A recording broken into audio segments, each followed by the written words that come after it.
नमस्कार, PSR news मध्ये आपलं हार्दिक स्वागत। औसा येथे शेळी चोरीचा गुन्हा उघड, 2 आरोपी अटक, 2,19,000 रुपयाचा मुद्देमाल जप्त। लातूर LCBची धडक कारवाई, 3 शेळ्यासह आरोपी जेरबंद, ऑटो रिक्षाही जप्त। रात्रीच्या सापळ्यात पोलिसांना यश, शेळी चोरी प्रकरणात दोघे आरोपी पकडले।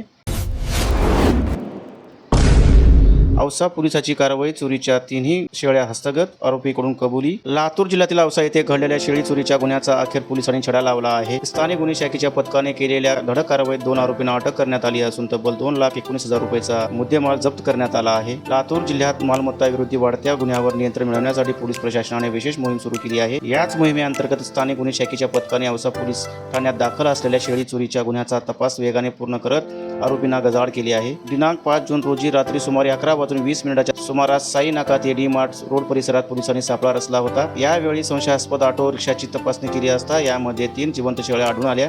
चौकशी दरम्यान आरोपींनी मालमत्ता रोड परिसरातील पत्र्याच्या शेडमधून शेळ्या चोरी केल्याची कबुली केली। या प्रकरणी पोलिसांनी रुपेश संतोष बनसोडे आणि गजानन राम जाधव या 2 आरोपींना अटक केली आहे। आरोपीकडून चोरीस गेलेल्या 3 जिवंत शेळ्या आणि गुन्ह्यात वापरण्यात आलेला बजाज कंपनीचा ऑटो रिक्षा असा एकूण 2,19,000 रुपयाचा मुद्देमाल जप्त करण्यात आला आहे। ही कारवाई पोलीस अधीक्षक अमोल तांबे आणि अप्पर पोलीस अधीक्षक मंगेश चव्हाण यांच्या मार्गदर्शनाखाली पार पडली।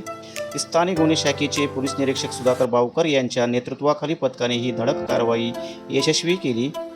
दरम्यान अटक करण्यात आलेल्या आरोपींना पुढील तपासासाठी औसा पोलीस ठाण्याच्या ताब्यात देण्यात आले असून या गुन्ह्याचा अधिक तपास सुरू आहे। लातूर पोलिसांच्या या कारवाईमुळे चोरीच्या घटनांवर आळा बसण्यास मदत होणार असल्याची अपेक्षा व्यक्त केली जात आहे। धन्यवाद।